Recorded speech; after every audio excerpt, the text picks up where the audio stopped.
Ladies and gentlemen, I've stood before many of you and shared stories, some filled with laughter, some with tears, and others simply to entertain.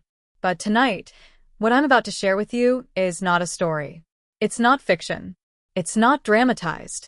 It's a memory, a night carved so deeply into my mind that no amount of time, no soft whisper of forgetfulness, no soothing words have been able to erase it. It was late autumn, the kind of evening where the wind doesn't just blow, it howls, moans, as if mourning something lost. The trees looked like bony hands reaching for the sky, and the sky itself was choked with gray, like the world was holding its breath. I was driving back from a weekend trip, one of those spontaneous escapes from the chaos of life. I had chosen the back roads to save time, which, in hindsight, was the first of many mistakes I made that night. The road twisted and coiled through dense woods and empty fields. The GPS signal kept dropping in and out. I wasn't worried yet. I figured if I just kept heading west, I'd reconnect with the main road eventually. But then the car started to sputter. A glance at the dashboard told me what I already feared. I was nearly out of gas. There hadn't been a gas station in miles. I pulled over to the shoulder, turned off the ignition, and sat there in the quiet, weighing my options. Cell phone? Dead. Of course. My charger had been acting up all weekend, and I'd meant to replace it. Meant to. That didn't help me now. I sat there for maybe 15 minutes, hoping a car would pass by. Nothing. Just the wind and the dark. Then I saw it. A dim light, far off through the trees. A house. A sign of life. I grabbed my coat, locked the car, and began walking toward it. The path wasn't clear. Twigs snapped beneath my boots, and shadows danced between the trees. As I got closer, the house came into view. It was old, probably once beautiful, now weary. The paint was peeling from the siding. One shutter hung crookedly, swaying like a pendulum in the breeze. But the porch light was on, and in that moment, it looked like salvation. I stepped onto the porch and knocked. No answer. I knocked again, louder this time, and after a moment, I heard movement inside. The door creaked open just a little, and a single, weathered eye stared out through the crack. "Can I help you?" The voice was raspy, but not unkind. I explained my situation. Stranded, lost, no phone, no gas. The eye blinked, then the door opened wider. A man stood there, older, thin, with deep lines etched into his face. He looked me over, then nodded. "You'd better come in," he said. "Cold out there." I hesitated, but only for a second. The cold wind pushed at my back, and I stepped inside. The air in the house was warm, but heavy. It smelled like old wood and something I couldn't quite place. The lighting was dim, mostly from a few scattered lamps.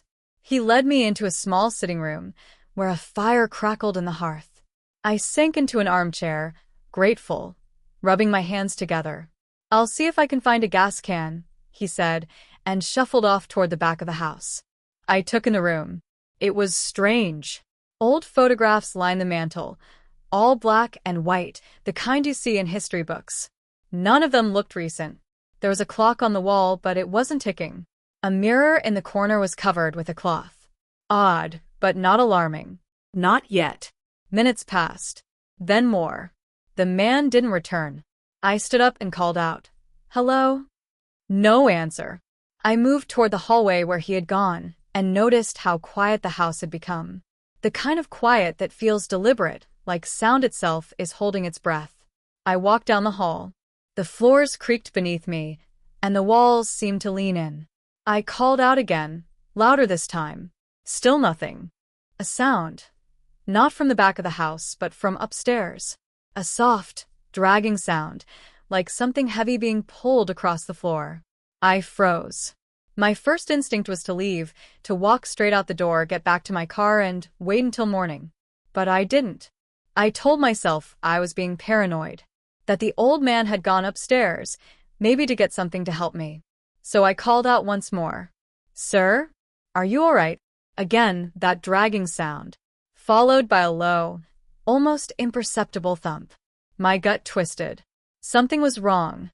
Very wrong. I turned back toward the front door and stopped. The door was closed. I hadn't closed it. And there was something new, just beneath the knob, a row of metal latches. 4 of them. And they were all locked from the inside. I hadn't noticed them before. I reached out, slowly, tried to undo the first latch. It groaned as it slid back. Then the second. A creak on the stairs stopped me. Someone or something was coming down. I turned, heart pounding, eyes wide. And then I saw her. Not the man. A woman. She was pale. Not pale like someone who's sick, but pale like marble, like something carved. Her eyes were sunken, lips cracked.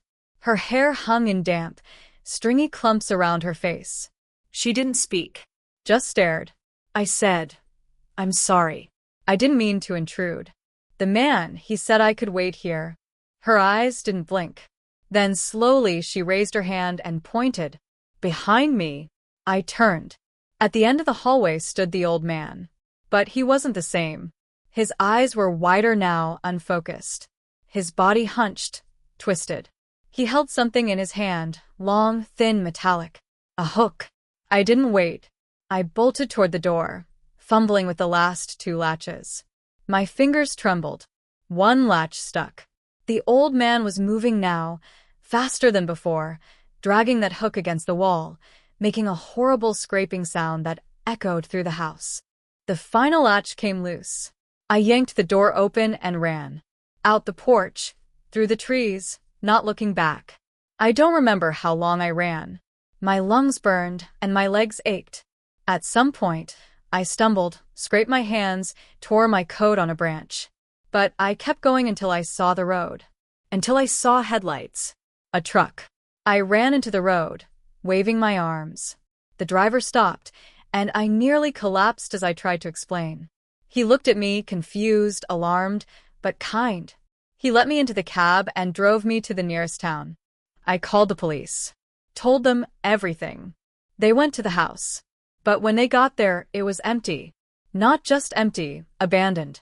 Dust on every surface. Cobwebs in the corners. No signs of recent life. Except for one thing.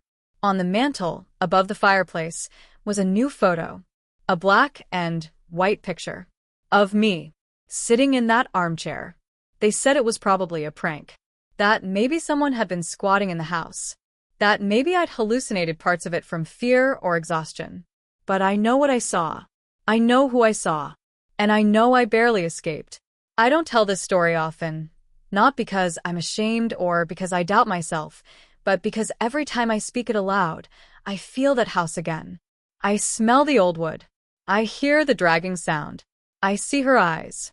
And sometimes, in the quietest part of the night, I wonder, what if I hadn't left when I did? What if the latch hadn't opened? What if I had gone upstairs? Would someone else be telling the story? Or would I just be another photograph above a cold, empty fireplace, waiting for the next traveler to come knocking on a night when the wind howls and the sky holds its breath?